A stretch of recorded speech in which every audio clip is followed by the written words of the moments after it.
Hello and welcome to Dr. T's Math. In this video I will get to some limits by way of continuity, and continuity will come by way of this slide on domain and range.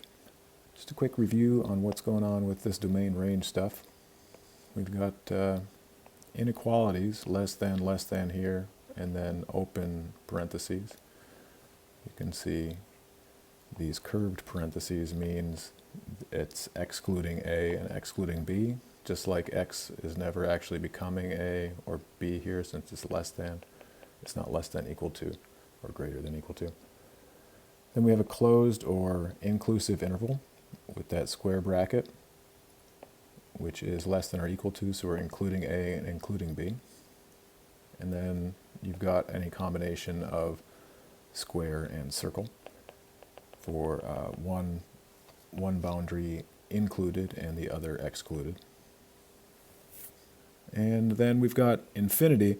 We can never actually reach infinity. Infinity is a number so large that it can never be reached. So it's got that curved parentheses like that, and then in this case we've got x not going all the way to negative infinity. Like here we would have all real numbers between positive and negative infinity, open parentheses, curved parentheses. Or we could have A extending, or we could have X extending all the way from A, where X gets very, very close to A, but does not actually include A, this type of thing. And we can look at the graph and see these same types of concepts are illustrated here. So in this case, since we have a closed circle, just like on a number line, if we have a closed circle and an arrow pointing either right or left, then X, or whatever variable we're talking about on the number line, would include that point. Indeed, -1 here on the X is included in this part of this piecewise function. And it looks like if we had to describe this, we could say f of x, it's a function because it passes all the vertical line tests at all these different points. F of x is equal to, and then piecewise functions have these squiggly parentheses like that, from negative infinity to -1. We have f of x is, looks like we went down 1 over 1, down 1 over 1. So our slope is 1, and then our y-intercept would be 5. So y equals x plus 5 in that interval. And then in this part here, we're going to skip over some territory there and start again at just to the right of +1. So we're at 1 is less than x. X never actually touches 1, it gets very, very close. And then we've got an open interval with the arrow all the way to infinity.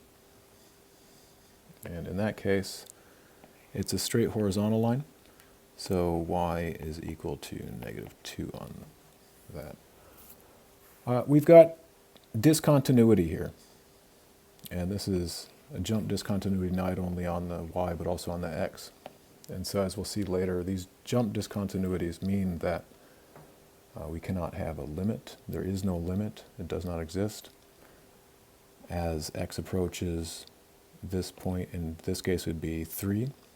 So we cannot have, in this case, the limit as x approaches 3, f of x.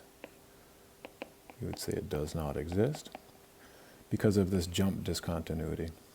If it were just a hole and then this red line here just continued on, or some other variation of a stepwise, piecewise function carried on like that, then the limit would exist because we would just have a removable discontinuity. And even if there were, like on that point where we have that hole, there's some sort of other point below. If f of x were this point here for only 3, and then it were that red line for everything but 3, then we could still find the limit, because on that red line, the y value just to the right of 3 and just to the left of 3 are equal. But I digress, we're getting ahead of ourselves. When looking for the limits, most functions, if they're continuous over the interval, it's just f of x is the limit as x approaches some constant. So f of that constant. In other words, for most functions, our limit as x approaches 2 is just going to be f of 2, if it's continuous over that interval there. But we need to consider rational functions and figure out where that denominator is going to equal 0, because that's going to give us an asymptote there. So we'll set 3x plus 4 is equal to 0. We can't divide by 0, and so we're going to have an undefined piece of the graph there. 3x then is equal to negative 4. So x, we'll say, cannot equal negative 4/3. So that number is excluded from the domain of this function because it would return an undefined slope. And so then what's going on here with the limits?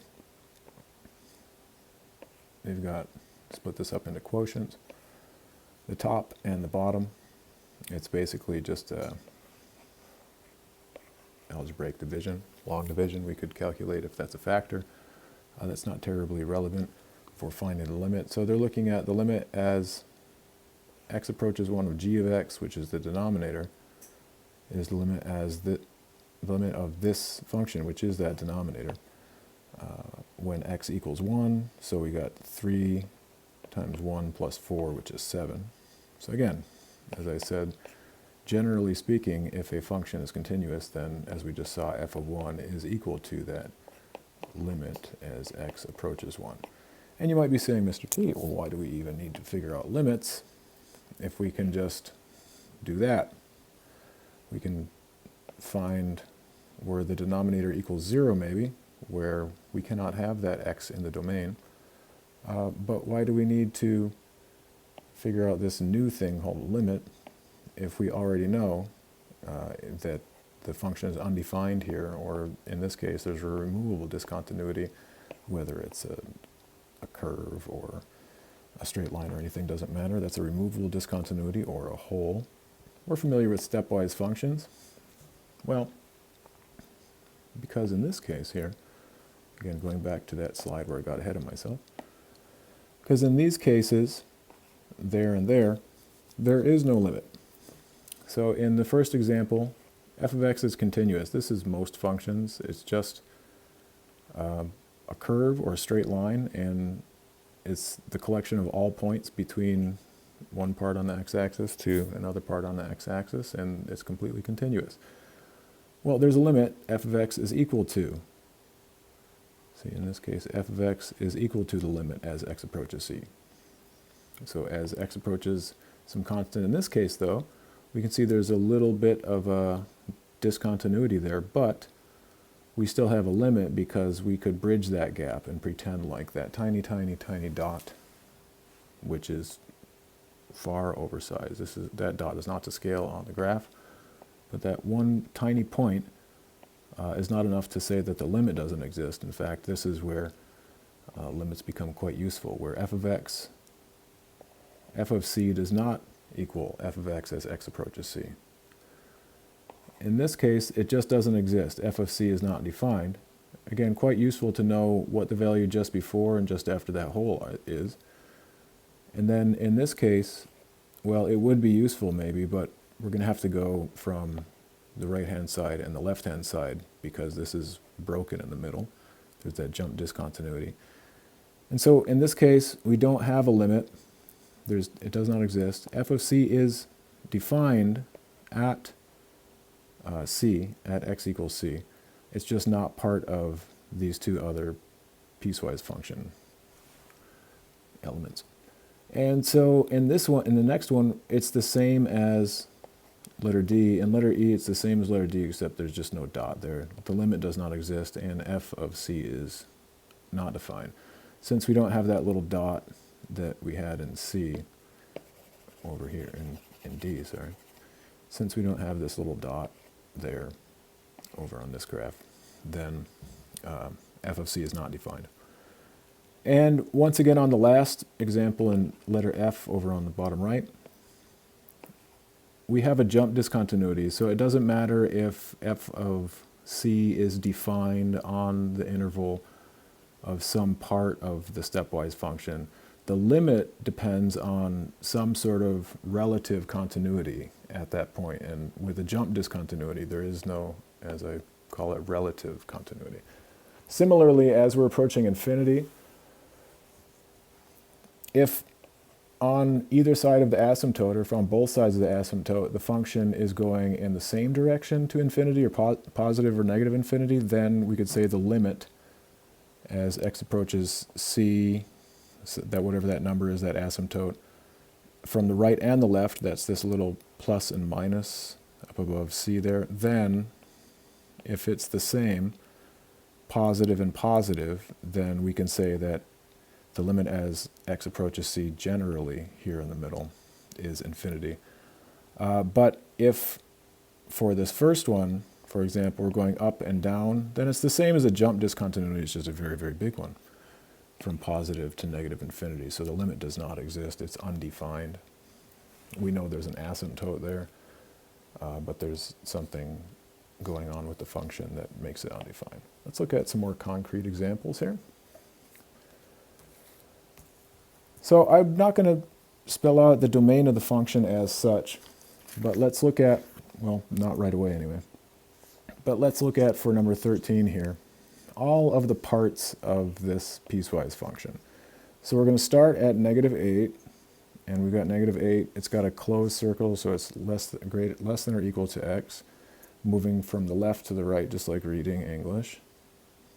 And then we've got an asymptote at x equals -6 here, and the function itself is headed up to infinity. And so we can't ever get to -6. We're going to say less than. That arrow going up to infinity is the same as a open circle. And likewise, this arrow going down to infinity is the same as an open circle. So our next part is from -6 still, less than x. X just doesn't include -6. And we're less than or equal to -4 this time. Because at -4, we've got a jump discontinuity. Less than or equal to, because that circle there at -4 is closed. And then we're going to start again at the bottom side of that jump discontinuity at -4 again, but in this case, since it's a function, x can't have less than equal to signs in successive parts, right? So we can't have closed circle on top of that jump discontinuity and then closed circle on the bottom, because now x would have two y values, making it not a function. And so since we're just coming off this less than equal to, then we have to have this less than sign, now moving again to the right. Our next point, where we're clearly changing functions, is at the y-axis, so that's less than or equal to, since that's a black circle, it's closed, it's inclusive, and that's at 0. Then going from 0, again in this case, we can have less than equal to twice. In the previous case, where we're at -4, we could not have the same less than equal to twice because we had a jump discontinuity. But if you have continuity at a point like we have in this case here, we're just shifting parts of the piecewise function, then we can have less than equal to followed by the same thing, because it's, as you can see, not jumping anywhere on the y-axis. And so then we're going down to an open circle at x equals 2, and we go up here for that point, so we're going to have something at x equals 2. And from there, starting back down here, we've got another jump discontinuity, again indicating that the limit does not exist. So we're starting at 2, and that's less than x because the circle's open. and it's going up to 4. You can see another removable discontinuity or just a basic hole there. And our final piece of this piecewise function is from 4, and that's less than x less than equal to 6, because we've got a closed hole at the end. And so if we wanted to put that all together, then the basic domain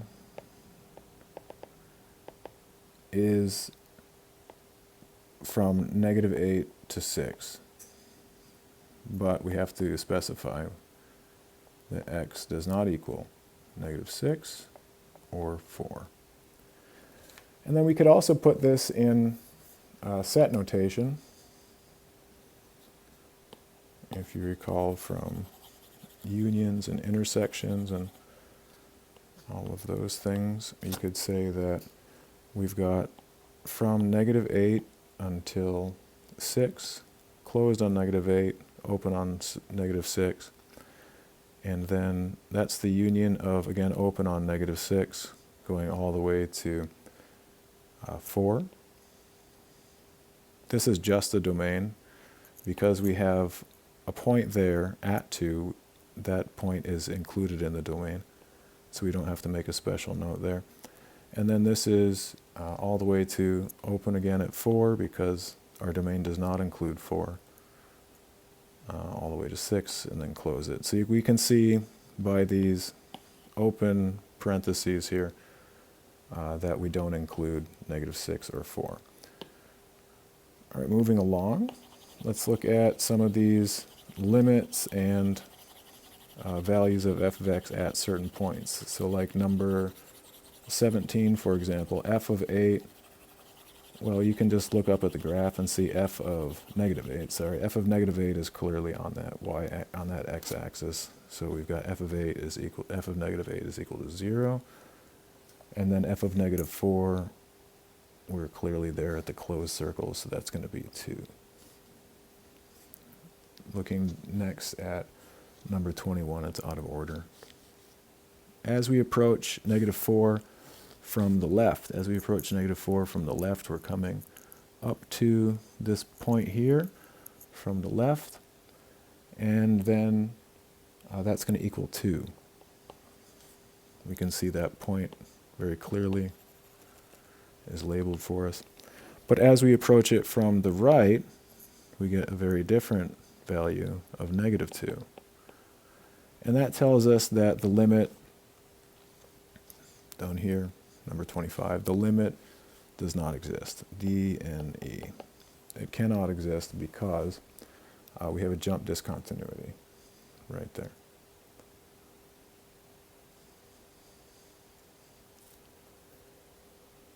And that's generally, because, again, even though we have a closed circle there, if we just say, what's the limit as x approaches 4, we have to include on the right and the left. So, yes, f of 4 is right there equal to 2, but we have to say that the limit does not exist because of the jump discontinuity. So let's look at the next one here. As x approaches -6 from the left and right, we see again a jump discontinuity going from infinity to -infinity. And then does the limit as x approaches -6 exist? No, it does not exist. Well, they're asking also for limits as x approaches 0. Well, that clearly exists. And that's the same as f of x. So that's a yes, and f of 0 is the same, which is roughly, it looks like 3. This limit does not exist. The limit here at 4 exists, like we saw there, as x approaches, oh, does this say -4? Oh, that's correct. So let's look at the limit as x approaches 4, f of x. That's going to be, you can see it there on the graph, it's the same on the right and the left, so we don't have to assess it from both sides. That's going to be 0. And then we could also say f of 4 does not exist.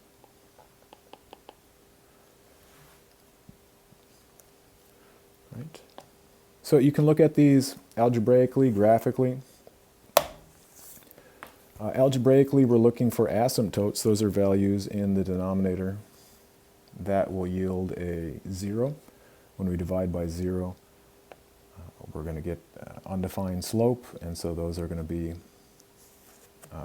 areas where we have some sort of discontinuity. And so then assessing the asymptotes and the limits becomes a search for whether we have continuity, or if in cases of infinity that they're going in the same direction. If you have removable discontinuities or holes, then you just have to make sure that the y value is the same on the right and the left. There's no jump discontinuity. If you don't have a denominator, then you're continuous, and you can just plug in that value for f, and you're going to end up getting -6. So that's not terribly difficult. Yes, it's continuous. Yes, there's a limit, and in this case, the limit equals the function at that value. Let's look at some of these others with denominators. In this case, x cannot equal 6. And so let's look at finding a vertical asymptote on the graph then, and just check that if there's anything else going on here.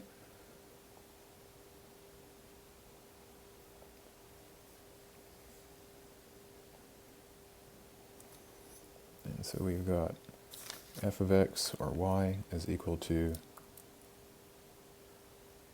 number 47, x squared plus 5 divided by x minus 6. And we know that x cannot equal 6, and so you can see just a giant asymptote there. Two parts of the graph. And we've also got a slant asymptote. Since the degree of the numerator is 1 greater than the degree of the denominator, there's a good chance of there being a slant asymptote, and you can see it's right there. We don't need to worry ourselves about that because that's not affecting any sort of domain or range. On the right and the left of that asymptote, we have x and y trending both off into positive and negative infinity on the right and left. We've got quite the jump between these 2 points. Right? And one's going up to positive infinity on the right, it's going down to negative infinity on the left, so we can't find the limit there. The limit does not exist. Looking at number 51. In this case, we can factor out, we could say that x times x squared plus 3 on top and x times x minus 3 on the bottom means that x cannot equal 0. That's going to be a hole because we can get rid of it on top and bottom, but still it's going to be reflected in the graph. And x also cannot equal 3. We're going to have an asymptote there. Let's look at the graph. Y equals x cubed plus 3x divided by x squared minus 3x. And it's the same type of situation where on the right and left of, in this time, x equals 3, we've got this huge jump discontinuity from the vertices here. We've got a slant asymptote, and we've got trending off on the right.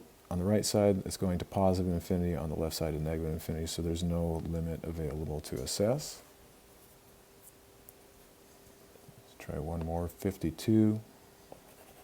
I'm seeing a pattern here when we've got in the numerator we've got a plus and a minus. We also have 1 degree greater for that slant asymptote. Let's investigate this one on the graph just quickly.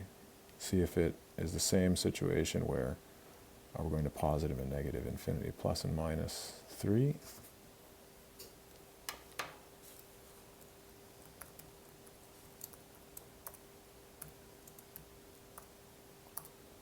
Indeed, it's going to positive and negative infinity, and we've also got a horizontal asymptote in this case because the degree of the numerator is the same as the degree of the denominator. And so, indeed, when we have x plus something and x minus something, then it's going to trend off in that positive, negative infinity direction, and we're not going to be able to find the limit. It's not available.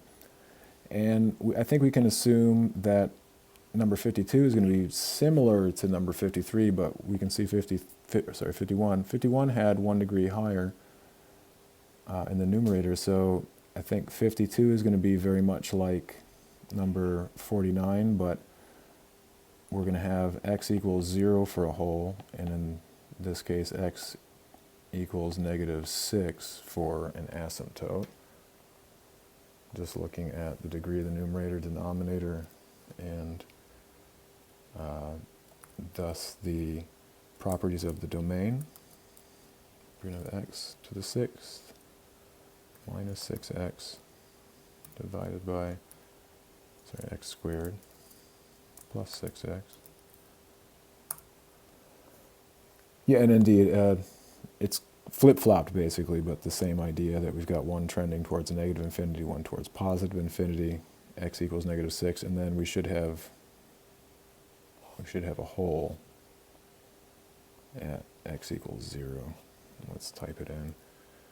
P of 0, undefined. Yeah, it's not showing it. Sometimes GeoGebra is a little bit glitchy, or it doesn't like to show that whole. Sometimes it pops up, other times it doesn't. All right, so this has been limits via domain, continuity, piecewise functions, rational expressions, asymptotes, and that's it. That was pretty thorough. Hopefully you paid attention. Thanks for watching. Bye-bye.